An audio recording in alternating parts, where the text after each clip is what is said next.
Mari kita invite saja Nanda Ivans.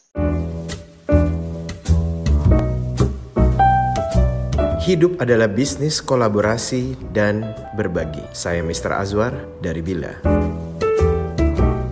Kita akan ngobrol yang seru banget nih mengenai kripto. Here we go. This is my guest. Narsum kita untuk sore hari ini seorang. Emang kita ngomongin kripto ya, bro? salah orang kayaknya gue cabut dulu.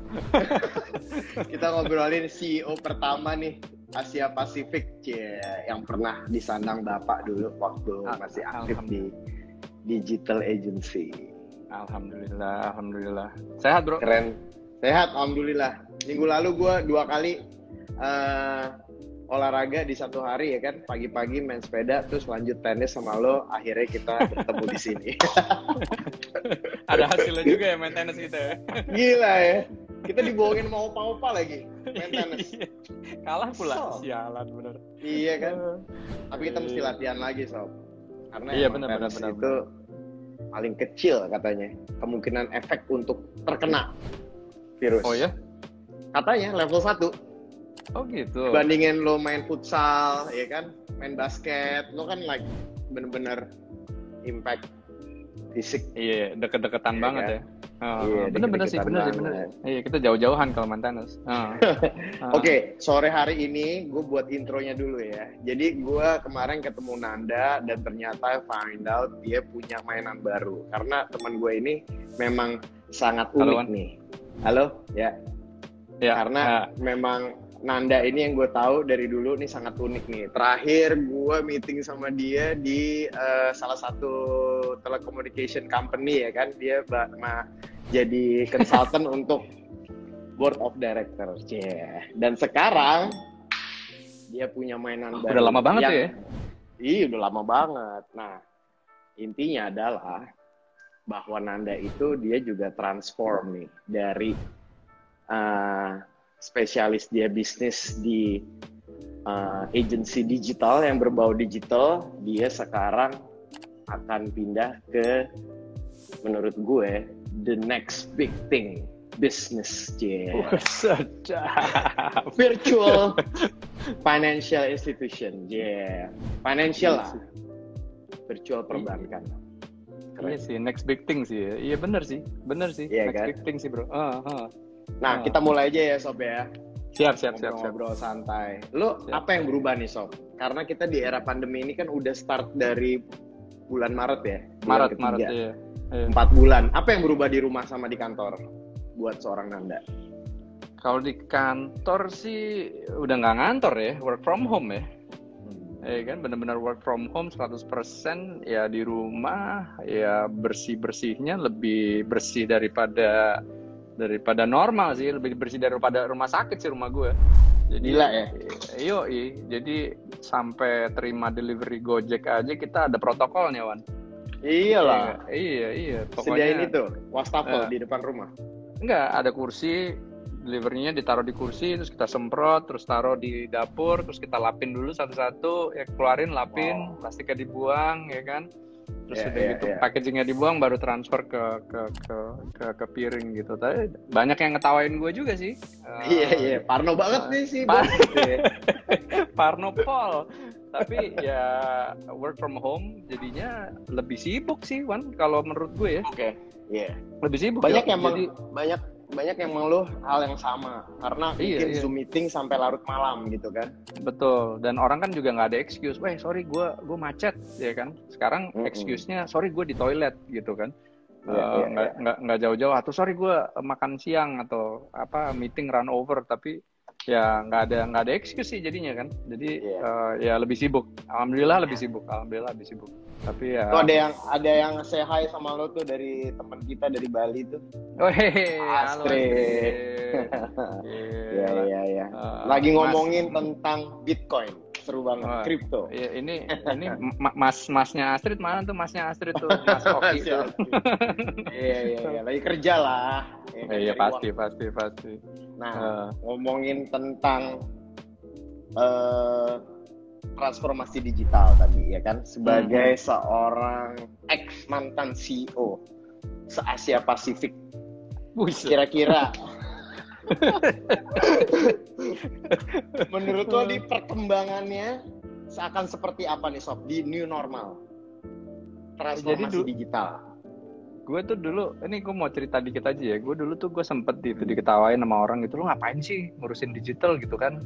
Ini tahun luas banget ya. Iya, dari tahun 2008 aja orang masih ngomong begitu kan. Jadi kayak wah gila kan, yang penggunanya masih dikit. Facebook cuman nggak sampai 1 juta apa segala macam gitu. Jadi gapnya kita pada saat itu jauh banget lah dari the rest of the world gitu ya.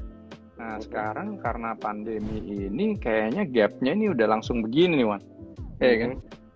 Harusnya kita udah nggak ada gap lagi nih dari semua bisnis gitu kan. Harus ada web presence dan juga dari sisi bisnis yang tadinya full traditional ya harus ada digital komponennya. Dan juga contoh kayak dari sisi customer experience gitu loh, kita mesti mikirin dari sisi data, koleksi data, gimana caranya kita bisa. Nah ini kan permasalahan utama, hampir semua bisnis itu nggak ada datanya ya bro. Jadi kita nggak collect data customer, kita nggak punya single customer view sama sekali. Jadi orang pasti kayak misalnya orang masuk ke toko beli sesuatu, emang kita tahu yang beli itu siapa, namanya siapa, apa segala macam, nggak tahu. Jadi pas pada saat pandemi ini gitu kan, terkecuali kalau misalnya si storekeepernya atau pelayannya itu memang baik gitu kan, dia simpen nomor WhatsApp, terus udah gitu build relationship sama customer, terus dari situ WhatsApp ekonomi. Iya, WhatsApp ekonomi ya kan, mau pesen nggak gitu kan, kayak Herme ya anjing. Nggak lewat corona bro, depan tokonya nggak lewat corona atau Herme. Gila. ngantri tetap Tapi udah gitu tapi bisnisnya sendiri tuh nggak ngoleksi data gitu loh, bisnisnya sendiri nggak ngolah datanya. Ya ujung-ujungnya kan jadi pas pada saat pandemi ini ya customer nggak datang ke retail outletnya mereka bingung gitu loh, mana nih customer gue gitu ya. Tutup juga sih akhirnya, jadinya banyak bisnis yang bangkrut ya kan. Even like the biggest retail chains di dunia juga kayak H&M dan lain sebagainya juga merasakan ininya. Nah jadi kalau misalnya ke depannya ini yang salah satu yang paling penting buat bisnis adalah memang gimana caranya supaya kita itu mengelola data dengan baik. Kenapa? Biar kita tahu customer kita tuh siapa. Jadi ujung-ujungnya pas pada saat ya ada hal seperti ini yang ya force major yang kita nggak iniin juga gitu kan, yang nggak it's completely out of the blue. Ya kita masih bisa menghubungi customer kita, ya kan? Kita masih bisa proaktif, kita masih bisa engage dengan customer kita gitu loh. Ya alhamdulillah kalau orang Indonesia tuh baik ya gitu, kalau ada bisnis apa segala macam, kayak temen bikin makanan apa segala gitu kan, posting di Instagram, kita bantu promosi dan segala macam gitu. Itu udah ininya kita lah, behaviornya orang Indonesia yang memang kita ya pada dasarnya emang baik aja gitu, baik hati gitu. Tapi kalau misalnya kita nggak koleksi data tersebut ya repot. Nah ini yang new normal nih di depan mata adalah transformasi benar-benar orang dari fully traditional business into moving into the digital space. Dan secara cepat ya, dari mulai toko tiba-tiba kewalahan tuh teman-teman gue yang di e-commerce dan segala macam ya kan, mau itu di Bukalapak, mau di Tokopedia apa segala macam, mereka pada kewalahan karena banyak banget toko yang harus buka untuk sustain themselves online gitu kan. Tapi basic aja gitu, mereka punya website aja gitu, itu nggak ada loh bro. Nggak ada loh. Ya kayak even kayak the likes of kayak Toy City gitu misalnya, ya kan? Mereka nggak punya website bro. Ada website tapi produknya nggak ada di situ gitu loh, ya kan? Ya terus how do they survive? Profile lah. Iya, seminimal mungkin. Iya. Atau even produk katalog aja bikin PDF, tinggal foto-foto gitu kan, ya nggak susah juga kan? It's probably it takes like 2-3 days to do, ya kan? Modalnya cuma berapa ratus ribu, beli light box, ya kan? Taruh mainannya di situ, di foto, kasih description sedikit, terus masukin ke produk katalog biar orang bisa belanja. Tapi sesimpel itu pun juga nggak dilakukan. Nah ini yang tiba-tiba nih kejadian pandemi ini blessing in disguise-nya buat orang-orang kayak gue yang memang sudah berkecimpung di dunia digital udah lama dan dan banyak orang dulu juga mengolok-olok kita gitu ya, orang digital apaan sih gitu kan. Ya sempat ada pertikaian antara orang kreatif above the line dan below the line dan orang digital gitu kan dari dulu kan. Sekarang baru kayak raja kecil lah, lo raja kecil lah dulu. Iya sih, raja gedenya yang main-main di TV ya kan sama di YouTube. Sekarang semuanya yang kayak gitu loh, ya kan. Digital needs to be in the forefront of all strategy, apalagi marketing dan kedepannya ya, dengan kondisi new normal sekarang juga gitu loh. Ya gitu sih. Jadi ya it's important lah bro. Ya. Nah menarik nih karena menurut gue lu berkecimpung cukup lama sih, mungkin di atas 25 tahun gitu kan, dari lo sekolah di Inggris ya kan, terus lo meniti karir lo di agency ya kan, periklanan, lo belajar dari yang conventional media, sekarang ada yang namanya digital ataupun social media gitu kan. Menurut lo nih ke depannya nih, sebelum kita masuk ke topik pembicaraan kita tentang the next big thing, cryptocurrency, sektor mana nih Sob, menurut lo, analisa lo yang akan menjadi the winner di masa pandemi ini menuju 2021? Analisa lo aja. Ya kalau dari kesat mata ya, dari quick analysis gitu ya, pastinya marketplace, e-commerce marketplace itu so far I think mereka lumayan diuntungkan dengan situasi ini. Yang kedua itu learning management system, learning platform, online learning ya kan, apalah namanya gitu. Thinkific itu ya. Ya. Terus banyak lah yang sekarang juga sudah mulai menjamur ya, dari kalau yang lokal juga ada, yang internasional juga banyak gitu kan. Terus ya selain itu ya investment ya. Jadi everything that is to do with low touch economy dibilangnya. Ya delivery makanan dan groceries ya kan. Itu juga ya mungkin masuk ke dalam e-commerce, tapi delivery makanan sama groceries itu lumayan gede lah ya. Growth-nya juga, growth area-nya juga. Tadinya orang yang prefer ya udah gue ke supermarket aja, gue ke Hero, ke Ranch Market, whatever. Tapi kalau sekarang orang lebih yang, woi tunggu dulu gitu kan, mendingan gue deliver aja gitu. Memang ada beberapa hindrance dari situ, cuman tetaplah kayak kalau menurut gue itu bakalan jadi sesuatu yang berkembang pesat. Yang terakhir adalah memang investment, alternative investment gitu ya. Which is segue into what we're gonna talk next gitu kan. Tapi kalau menurut gue ya memang digital currency ini sesuatu yang bakalan meledak sih menurut gue. Kayak hari ini pun juga Bitcoin kan melesat tinggi tuh. 100 berapa ya sekarang, 146 juta apa satunya ya kan? Dulu pas gue masih pegang per satu koin ya, per satu koin iya. Dulu pas gue masih berapa? megang 10, 100? Ya gitulah. Ada yang ngomong tuh healthy industry juga mungkin bagus nih, healthy industry. Itu health Alkes. Health tech telemedicine ya. Itu ada Doni Munir tuh. Ya, gue banyak ngomongin kemarin telemedicine juga sama Don Moore ya kan, Don Moore. Insurtech. Nah, itu juga salah satunya. Ya itu masuk ke dalam alternatif finance atau alternatif investment lah ya. Ya kita juga kalau misalnya kita ngomong dari sisi insurance tech itu ya kita udah mulai melek.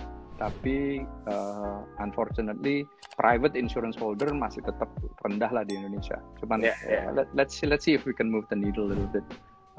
Right. Hai botak juga katanya, Om Botak katanya. Dia suka gitu. Dia nyela gue botak, tapi dia udah lupa ngaca gitu kayaknya. Kaca semua yang di rumahnya dia tuh dimasukin ke gudang gitu kan. Iya benar. Tapi emang sesama Boti emang punya 1-2 keunikan yang di field ini menurut gue bisa membuat orang stay, karena di yang gue akan urak dari lo hari ini memang mempunyai apa ya, ilmunya itu gue rasa waktu kita kuliah belum ada, bro, ya kan? Nggak ada bro. Nggak ada. Nggak ada. Lo beli apa gitu terus tiba-tiba kok segitu, bisa 136 juta, 140 juta, tapi lo nggak lihat duitnya gitu kan? Iya. Langsung aja kita bro. Gue dulu pertama tuh ya Wan ya, gue lagi balik ke apa, nengokin nyokap bokap di Inggris gitu ya. Terus kita pas lagi itu kan pagi pas summer, terus ada barbekyuan di rumah temen, terus ada salah satu bekas ya maksudnya bokapnya temennya anak gue gitu ya. Terus dia tiba-tiba nanya gitu kan, dia nanya gitu, oh Nanda, what do you think of Bitcoin, mate? Dia bilang gitu. Terus gue kaget gitu kan, gue yang yeah, no, I know I about heard it. it somewhere. I don't know much about it, but I've heard it somewhere. Gue bilang gitu, dan itu benar, I've heard it, tapi gue lumayan kaget gitu loh dengan pertanyaan itu. Terus dia bilang, I have 10,000, dia bilang gitu. Nah itu 2008 ya. 2008, 2009 gitu kan, kita masih Bitcoin tuh ya, namanya masih Bitcoin. Cuman satu digital currency itu cuma satu. Waktu itu cuma Bitcoin doang. Sekarang kurang lebih udah lumayan banyak lah, 15. Sorry, 15 kripto. Iya. Terus udah gitu udah gitu dari situ gue mulai cari tahu kan, gue pengen tahu, penasaran gitu loh. Terus tiba-tiba ada ketemu orang lagi, dia miner gitu ya, dia mining gitu, terus gue pelajarin juga gitu kan, kayak wah mining nih apa nih, quite interesting gitu loh. Awalnya kita ngomong dari sisi Bitcoin sendiri gitu loh. Kalau misalnya gue kemarin survei nih Wan, gue nanya orang invest 5 tahun terakhir itu apa aja gitu kan, oh ada ini emas apa segala macam gitu. Terus akhirnya gue tanya mengenai tahu Bitcoin nggak gitu, tahu gitu, tapi pas ditanya tahu crypto asset nggak tahu gitu kan. Terus ditanya lagi tahu pernah trading atau pernah punya atau pernah main cryptocurrency atau enggak, banyak yang nggak tahu. Jadi brand si Bitcoin ini secara cryptocurrency lumayan tinggi gitu kan. Jadi ya kita karena stoknya masih banyak, yang main dikit gitu ya. Iya. Kira-kira gitulah ya. Kalau kita main kripto itu kan beda ya dari sisi investmentnya itu. Kita harus tahu belajar baca candlestick-nya dari sisi demand-nya, ya kan. Bukan kita ngomongin fundamentalnya aja gitu loh. Maksudnya kalau misalnya kita invest di saham, ya kan, kita punya portfolio stock trading gitu. Kita pasti kan ngomonginnya berdasarkan ini fundamental perusahaannya, P&L-nya, ekonomi negaranya kayak apa, demand apa segala macam. Kalau kripto itu basic sebenarnya, cuman kita ngomongin demand sama supply aja gitu. Supply-nya ada berapa, demand-nya ada berapa gitu kan. Jadi kalau misalnya if you generate the demand, ya pasti harganya akan naik gitu kan. Karena orang banyak nih yang mau. Sama aja kayak Bitcoin. Pernah kok jatuh sampai cuman berapa ratus $, gitu kan di satu yang orang Jepang itu gitu. Iya kan. Terus udah gitu naik lagi gitu. Nah, gue dulu tahun 2017 itu ngambil di 2.500 Wan. Iya kan, 2.500. Terus pas pindah ke Jakarta gitu kan, karena kekurangan dana gitu kan, terus udah gitu mau invest. Kekurangan dana. Maksudnya belum selesai kekurangan dana, mau invest ke beberapa perusahaan gitu. Jadi lepas gitu beberapa gitu di 4.000. Terus teman-teman pada yang, wah lu gila, kenapa lu nggak tunggu aja tuh sampai 13.000? Iya, sampai 13.000. Terus udah gitu jatuh. Terus recovery-nya orang lama nih ya kan. Kalau misalnya dia simpen tuh Bitcoin terus nggak diapa-apain ya oke, sekarang udah mulai recover. Tapi kalau misalnya dia lepas ya loss kan, loss-nya lumayan gede gitu. Mungkin orang pada beli pada saat itu di 90, 100 juta gitu kan. Tapi sih kalau ke depannya bukan sekedar dari sisi Bitcoin aja yang mesti diperhatikan, tapi juga ada beberapa hal yang lain gitu loh. Kan kalau misalnya namanya koin itu kan ada yang dibilang primary coin lah ya. Ada beberapa yang kayak Bitcoin, terus Ripple, Ethereum, things like that ya. Tapi juga ada nih Wan yang fenomena baru nih yang dibilang namanya stable coin. Stable coin. Nah, ini binatang baru nih Wan. Gila. Stable coin itu koin yang barunya kapan? Tahun ini, tahun lalu, barunya ya tahun lalu tapi baru muncul banyak itu baru tahun ini akhir tahun lalu lah. Nah itu koin yang basically ininya dipatok sama fiat currency. Jadi kayak ada namanya IDRP gitu atau BIDR gitu kan. Nah, koin ini terbentuk backingnya itu adalah duit real gitu loh. Atau ada yang emas, ya kan? Nah itu dibilangnya stable coin tuan, ya kan? Okay. Nah itu lebih bisa withdraw lagi. Bisa di withdraw. Bisa. Semua koin itu semua token itu bisa di withdraw sekarang. Nah di Indonesia kan udah ada. Di Indonesia. Di Indonesia. Boleh di Indonesia, boleh. Yeah. Nah, jadi semua kayak hampir semua exchange di Indonesia yang beroperasi di Indonesia yang mempunyai izin dari pemerintah, terutama dari Bapepti, betul, ya kan? Nah itu kita boleh deposit dan withdraw dalam bentuk rupiah, boleh tuan. Cuman kalau di Indonesia atas undang-undang dari pemerintah kita tidak boleh bertransaksi kayak gue misalnya datang ke lo, gue bilang, Wan, gue beli deh sepeda lo, gue bayar karena sepeda lo mahal, gue bayar deh 1 Bitcoin Wan, gitu kan? Nah itu nggak boleh tuh Wan. Iya. Barang-barang bekas nggak boleh ya, barang baru boleh. Kasian deh gue. Tapi bukan OJK ya? Tapi bukan OJK ya, Bapepti itu ya? Kalau Bapepti komoditi soalnya, komoditi. Betul, perdagangan. Perbedaannya itu ya. Iya. Jadi ininya adalah si perdagangan lah ya. Kementerian Perdagangan gitu loh, dan itu regulasinya dari Bapepti. Tapi pengawasannya tetap ada pengawasan OJK dari sisi transaksional dan segala macam, itu ada pengawasan OJK pasti ada, nggak mungkin enggak. Nah kalau misalnya nanti ke depannya itu nanti ada yang namanya ya tadi gue bilang stable coin. Nah stable coin itu boleh tuh nantinya buat transaksi, tapi mungkin kayak transaksi online gitu ya. Ya kan, lo mau download musik misalnya, atau lo mau lihat, lo mau subscribe ke over the top platform kayak video atau Netflix apa segala macam, itu boleh misalnya, ya kan? Kayak Tomorrowland ya kemarin ya. Weekend ya kan. Tomorrowland Virtual Festival ya kan. Belinya pakai mantap tuh. 10 juta bro, yang bayar gila. Lo bayangin itu yang virtual ya, 10 juta ya. 10 juta over the world. Gila nggak? Gila sih. Kali berapa tuh? 15 euro satu harinya. Jual 2 hari, bro. Aduh, gila ya. Tuh.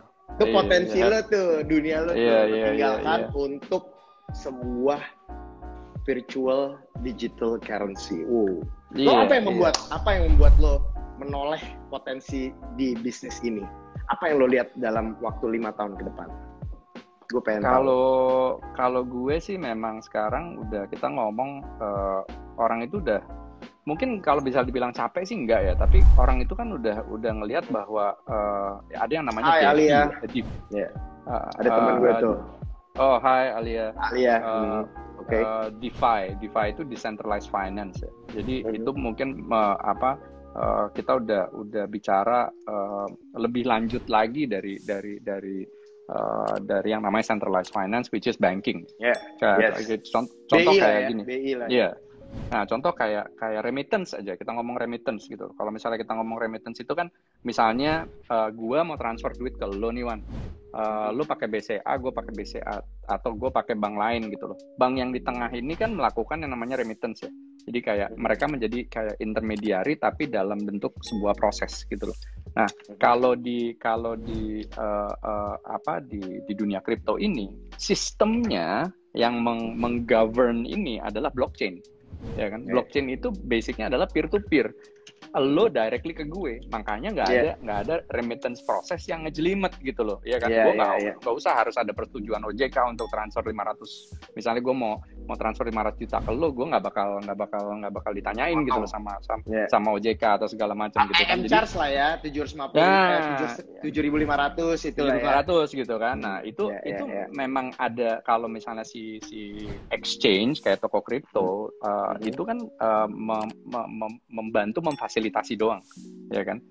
Untuk transaksi itu bisa tercapai ya. Contoh lah kalau misalnya kita ngomong kayak fintech seperti peer to peer gitu ya. Kita ada orang yang punya perusahaan, kita lender sama borrower. Nah itu kan cuma memfasilitasi aja, dan ini ngambil fee kecil gitu. Nah sama ya kita juga begitu, dan di sebuah exchange itu kan ada yang namanya pairing, jadi kita mempair antara koin A sama koin B gitu kan.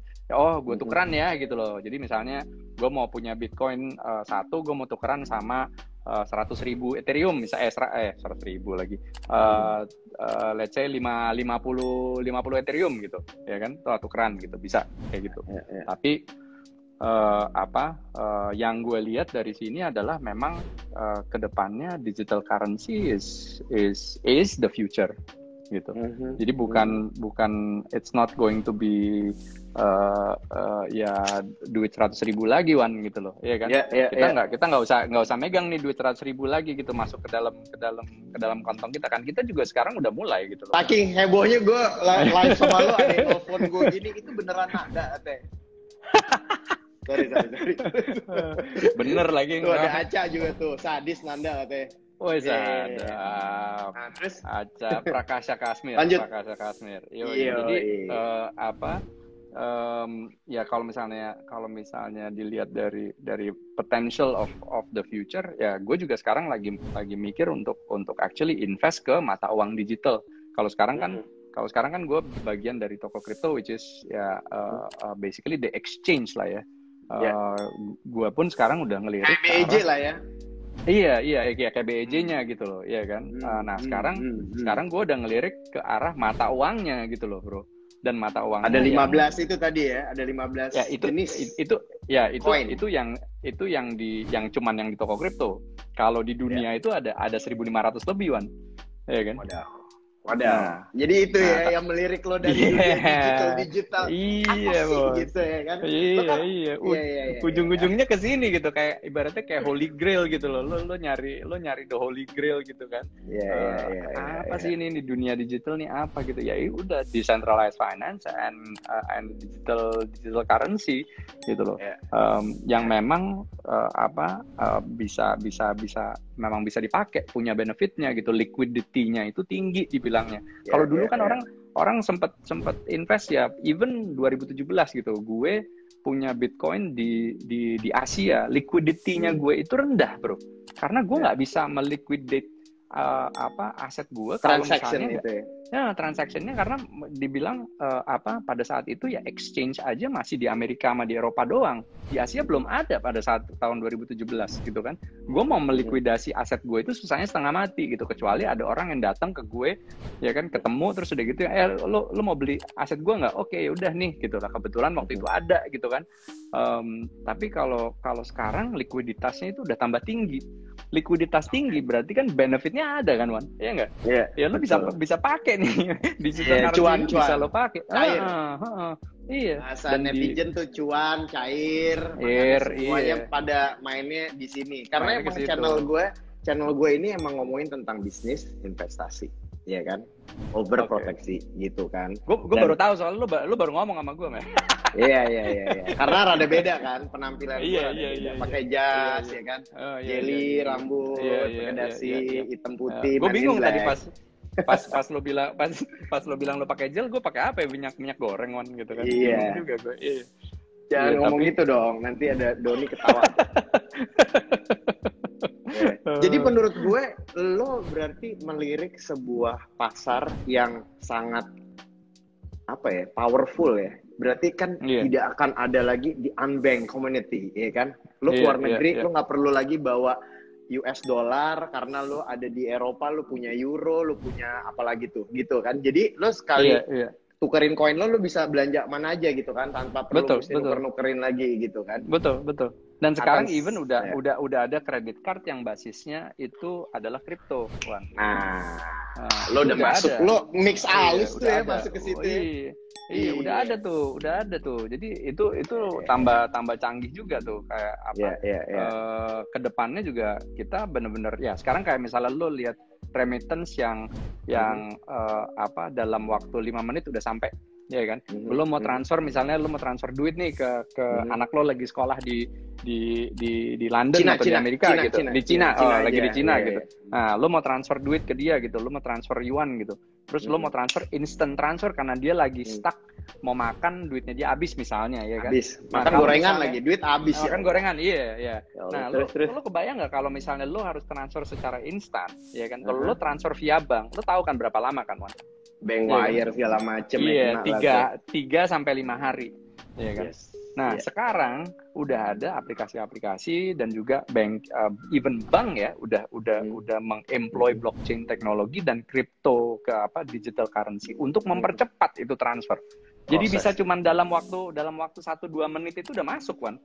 Ya kan? Gila. Pakai mobile phone ya, aplikasi ya. Pakai mobile phone, pakai aplikasi atau pakai desktopnya lo bisa gitu lah. Itu transferring dana dari satu tempat ke tempat yang lain itu udah sangat seamless gitu loh kalau sekarang. Karena ini yang benar-benar yang digital currency itu ya dibilang ya it's a decentralized finance. Ya lo nggak ada banking intermediary lagi. Lo benar-benar ketemu satu sama lain gitu. Jadi end to end aja langsung ya. End to end. Bener. Itu udah instant tuh jadinya. Nah, kalau lo bilang tadi kredit card nih, gue jadi inget cerita yang gosipnya nih. Facebook sebentar lagi akan punya koin sendiri, ya kan? Disupport sama namanya Libra, disupport sama Visa dan Mastercard.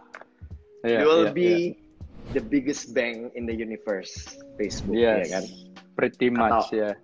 Kata beberapa orang, mungkin Presiden Amerika sendiri bilang, oh ini nggak ada nih, izinnya kita nggak akan mungkin setuju segala macam. Tapi menurut gue teknologi siapa yang bisa nahan gitu kan?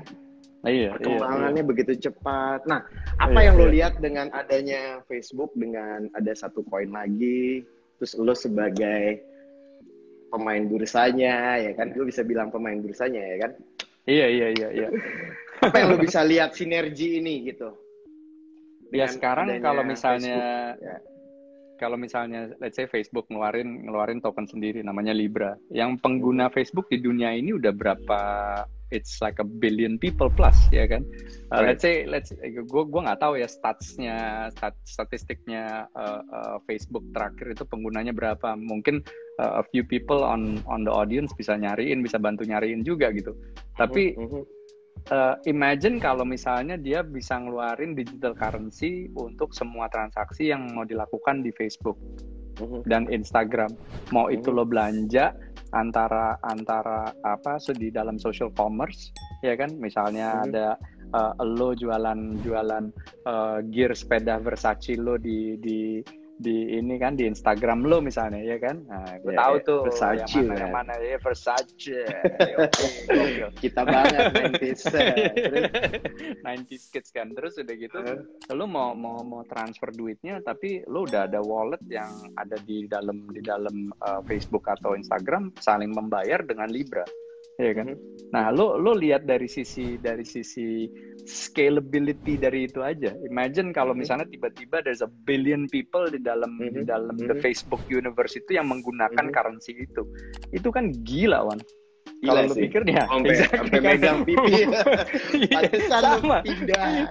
Iya. Udah nggak mikirin pitching lagi klien, ya kan? Nungguin anak sampai jam 4 pagi. Ini gimana? Beres belum nih deknya deh gitu-gitu kan lo, Mas.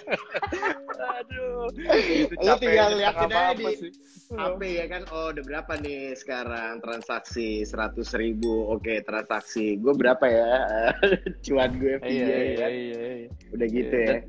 Dan ini juga sekarang lucunya, Wan. Ini bukan gue ya satu sisi yang kayak teman-teman yang di umuran kita gitu loh. Mereka yang kayak ya very traditionalist ya. Mereka kayak yang apa sih ini kripto, apalah digital currency gue kalau investasi out of the world gitu ya. Gue beli rumah, gue beli emas, ya kan, duit gue banyak gitu kan. Ya, jadi tapi ya coba kemarin Kalau misalnya kita pandemic tiba-tiba ATM semuanya nggak ada yang masukin duit gitu loh misalnya kemarin, ya kan? Lo mau transaksi pakai apa gitu loh, ya kan? Digital currency kan? Ada. Lo pakai GoPay, lo pakai ini apa segala macam itu kan it's actually a form of digital currency juga gitu loh.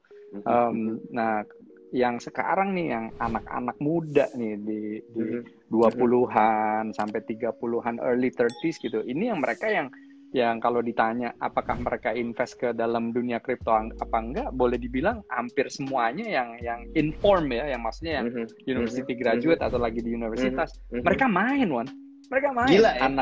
Anak gue main, ponakan gue main, ya kan, temen-temennya anak gue pada main. Segampang itu, apa namanya? Dia ngelihat analisa fundamental lah apa gitu, emang segampang itu, Sob?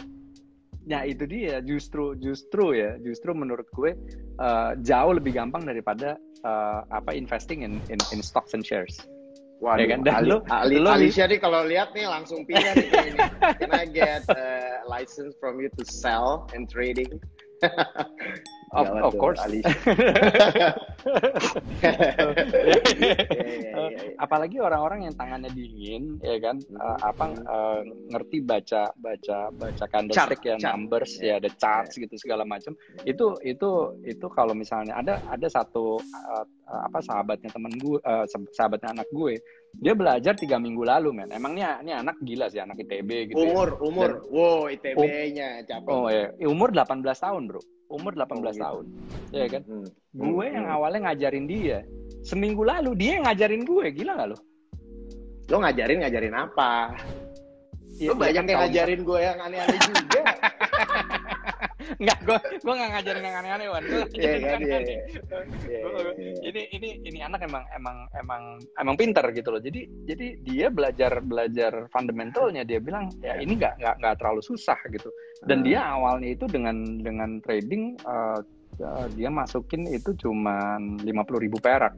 Terus dia top up, jadi pas dia udah tes apa segala macam, dia juga punya kayak satu online place yang dia melakukan yang namanya kayak simulated trading gitu kan, ya kan, dengan uang bohong-bohongan gitu. Jadi dia pakai simulated tradingnya ini di sebelah sini gitu kan, terus dia invest, he sees where it goes. Nah kalau misalnya itu dia implement di yang real tradingnya dengan duitnya dia yang real gitu kan.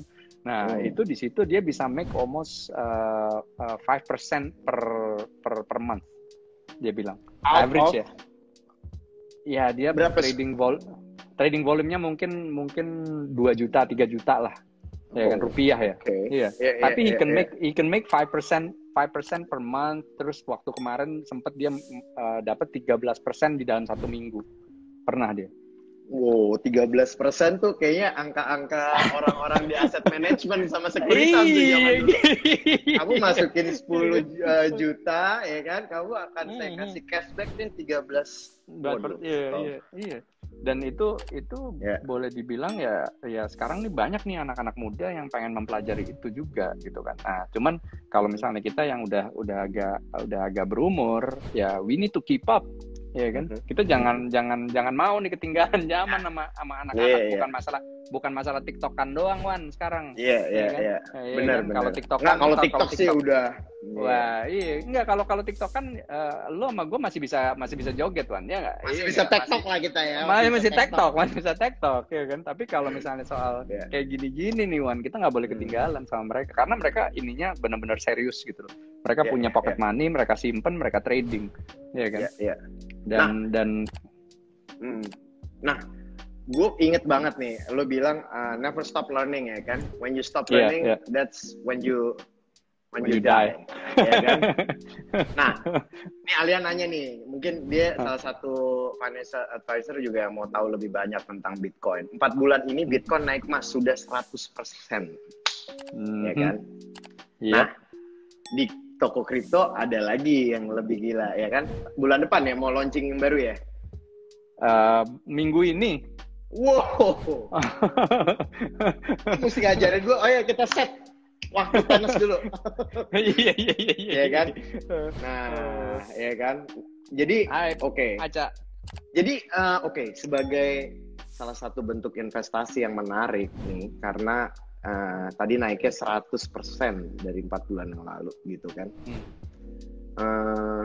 Berarti di toko kripto lo ini bisa juga trading ya dengan si Bisa. 15 dengan si 15 jenis koin itu ya kan. Ya sorry go ahead. Ya. Nah, itu berarti 24 jam terus ya selama engine-nya, servernya masih jalan, masih bisa terjadi transaksi gitu kan. Bedanya di kripto, ya kan, nggak ada jam bro. Kalau misalnya saham, lo mesti nunggu kan. Oh New York buka nih Nasdaq jam sekian, ya kan, kita mesti nunggu buka. Kalau kripto 24 hours a day, 7 days a week bro. Cair terus, cair terus. Tapi ntar dulu, gue mau nanya nih salah satu yang penting juga menurut gue. Karena gue baru tadi pagi, gue tadi di awal acara gue bilang, gue ada yang lucu nih. Kenapa? Karena gue pakai Garmin kan. Untuk nge-tracking lah latihan gue. Pas gue mau upload, it's under maintenance server. What the hell? Ya gak sih? Terus pas gue baca di grup, temen gue ada bilang bahwa ini Garmin kena su nih. Apakah dia akan mengganti? Nah, mengganti kerugian lah. Kerugian dalam arti kata ya orang mungkin mau tracking dia latihannya atau program apa segala macam. Dia kan ada banyak in-app purchase juga kan, yang beli by package gitu ya kan. Nah, ketika lo membeli secara online paket-paket in-apps itu, ya kan, aplikasi lo kan juga akan kayak gitu. Apa yang akan terjadi apabila terjadi X kejadian yang bisa dibilang force major di dalam aplikasi? Lo ada ininya, ada protectionnya juga. Nah kalau of course itu kalau protection sih kita kan ngikutin compliance dari sisi government sampai ISO segala macam ya. Terus kalau misalnya ada disaster protokol juga kita udah ada gitu loh. Tapi yang satu yang mesti gue tekankan kalau di dunia blockchain ini ya kan, ini kan servernya itu nggak di satu tempat bro. Misalnya antara koin A sama koin B itu servernya ini ada di mana-mana. Nah itu yang dibilang sebagai miner. Si miner ini memfasilitasi transaksi tersebut. Nah, si miner nih dibilangnya mining ya kan, crypto mining itu sebenarnya mereka cuma nyediain server aja gitu. Kalau misalnya kayak ada temen gue di Singapura, dia punya ruko 3 lantai isinya server semua. Itu buat transaksi si cryptocurrency aja. Setiap kali dia ada transaksi yang lewat servernya dia dapat dia dapat fee itu kecil tuh, ya kan. Nah dikumpulin aja sama dia. Iya, dikumpulin sama dia kan. Nah terus kalau misalnya zaman dulu untuk Bitcoin transaction itu satu blok transaction itu kalau nggak salah ada 1.000 lah. Ya 1.000 transaction itu dia dapat 25 Bitcoin dulu. Sekarang udah di half, udah disetengahin jadi 12,5 gitu loh. Jadi dia kalau memfasilitasi transaksi cryptocurrency ini ya kan lewat servernya dia dibayar dengan si koin tersebut gitu loh. Nah, itu yang dibilang crypto mining gitu.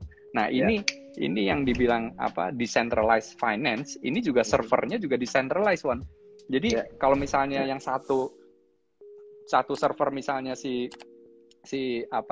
Ripple misalnya ya kan, server utamanya dia mati, yang lain-lain masih jalan. Jadi nggak mungkin down completely gitu loh. Nah waktu itu yang terjadi Black October di Korea apa segala macam yang dihack itu ya karena yang punya si Bitcoin itu ada di satu tempat waktu itu ya kan. Jadi makanya kena tuh mereka satu server lesson misalnya. Lesson learn ya kan. Tapi diganti semua kan ya, kejadian terakhir itu diganti semua kan ya.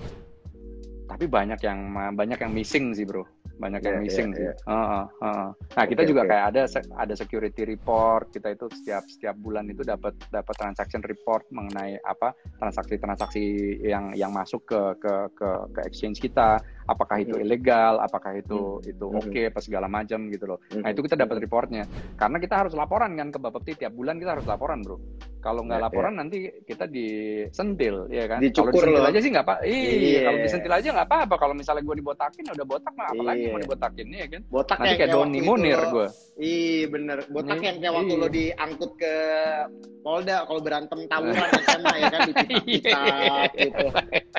Capek. Iya. Bro, nah, gue menarik nih. Lo bisnis, karir lo menurut gue sangat cemerlang lah, ya kan? Nah, sekarang kan kita sama-sama punya anak nih, Jo. Bini lo juga temen gue zaman ABG, ya kan? Iya. Ya kan? Iya. Nah, namanya juga pasangan, ya kan? Pasangan muda ada aja ups and down-nya segala macem ya. Nah, yang gue mau nanya ini, dengan adanya, tadi kan gue ngomong, waktu kita sekolah dulu nih, yang namanya kripto kagak ada. Cryptocurrency, digital transaction, what the hell, ya gak sih? Nah, apa yang lo sudah persiapkan untuk anak lo di masa depan dalam bentuk pendidikan? Kan lo di lulusan London, lo kan lulusan luar negeri. Menurut lo? Iya. Penting nggak pendidikan tinggi di luar negeri untuk menjamin masa depan anak-anak lo untuk seorang Nanda? Kalau gue pendidikan itu nggak ini ya, maksudnya itu harga mati ya, harus ya. Walaupun gue tidak peduli di mana dia akan mendapat pendidikan tersebut, tapi yang penting kalau gue tetap yang namanya di dunia ini, unfortunately kita tetap perlu sebuah kertas yang namanya ijazah, itu kita perlu gitu kan. Unfortunately ya bro. Gue potong, sorry. Kertas di Indonesia sama kertas di luar negeri beda, bro. Beda. Iya, ngerti kan lo? Iya, ngerti. Nah, lo invest di kripto buat invest dana pendidikan lo, maksud gue gitu loh. Iya, oke. Ngerti gue. Anak gue yang paling besar, alhamdulillah di kuliah di London.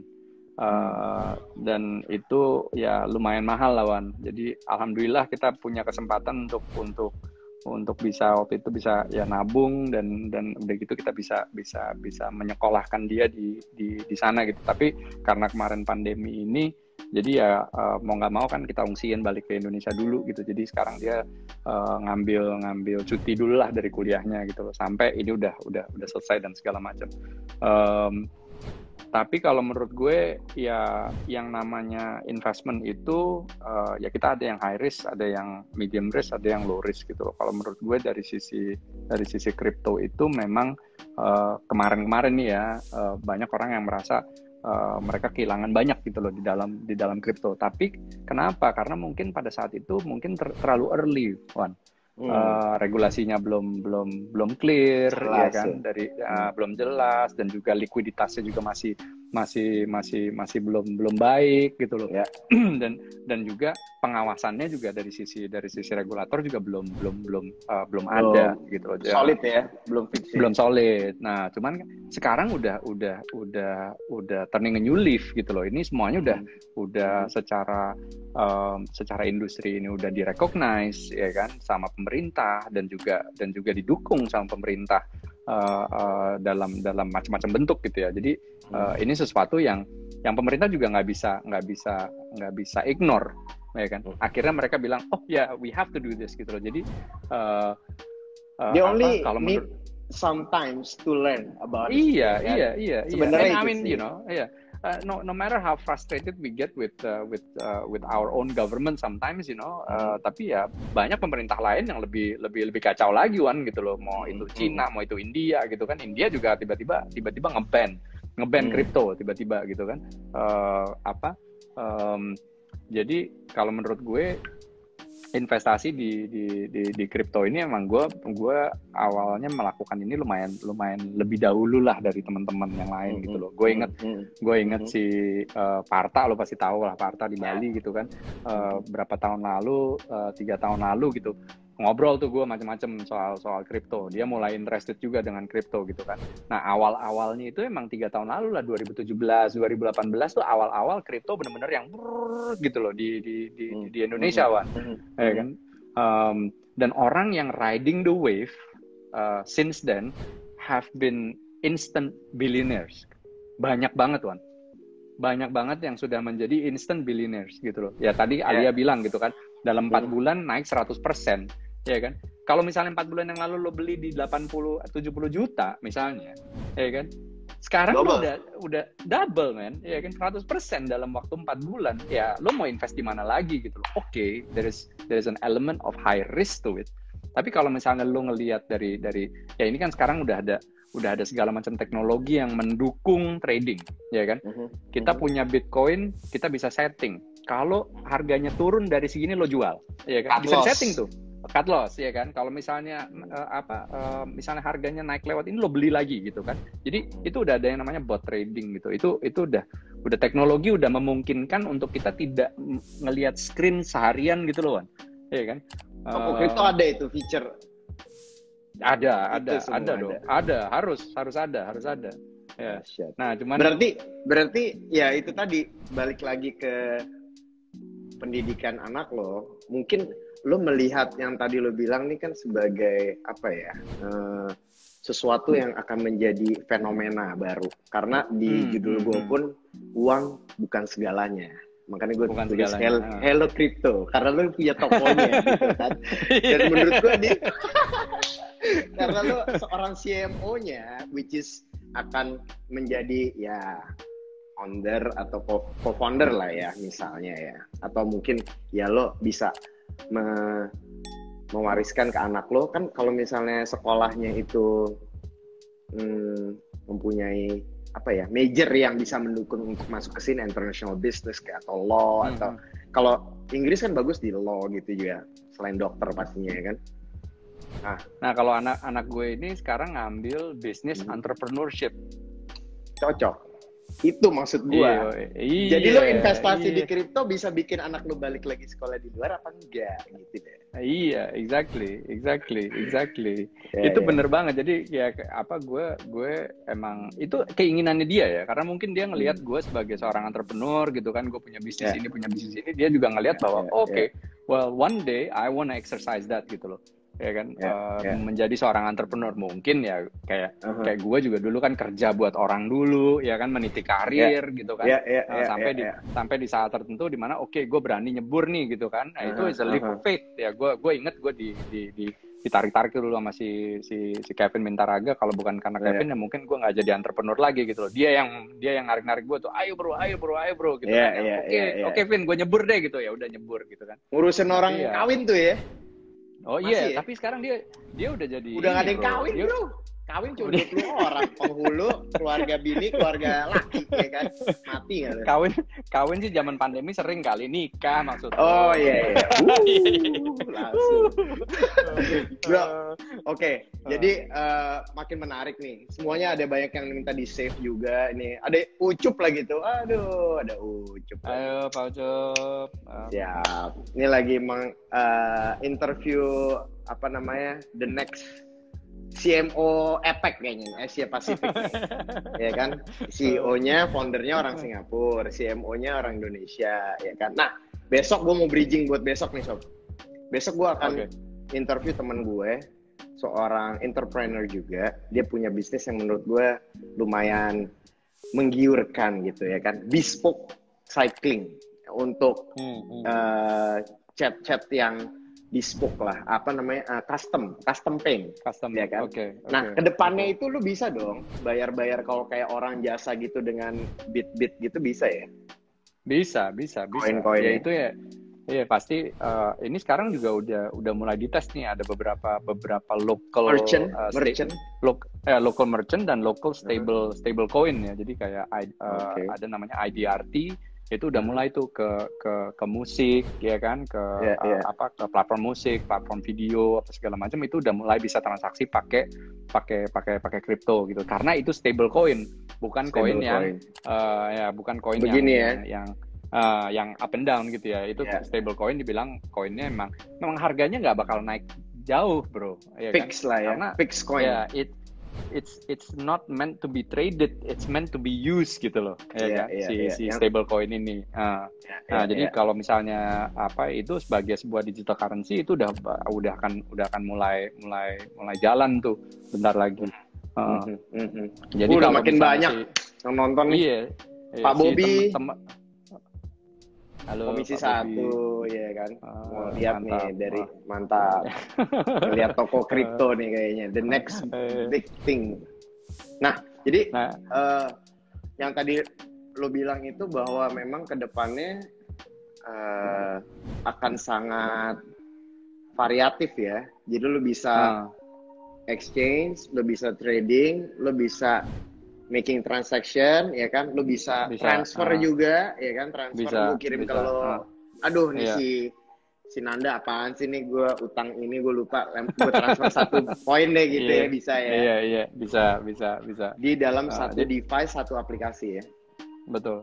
Jadi ya liquidity-nya itu penting, karena balik lagi kalau misalnya yang namanya digital currency kalau nggak ada likuiditasnya percuma juga, ya kan? Orang ngumpulin cuman for the sake of ngumpulin aja, terus nggak bisa dipakai gitu.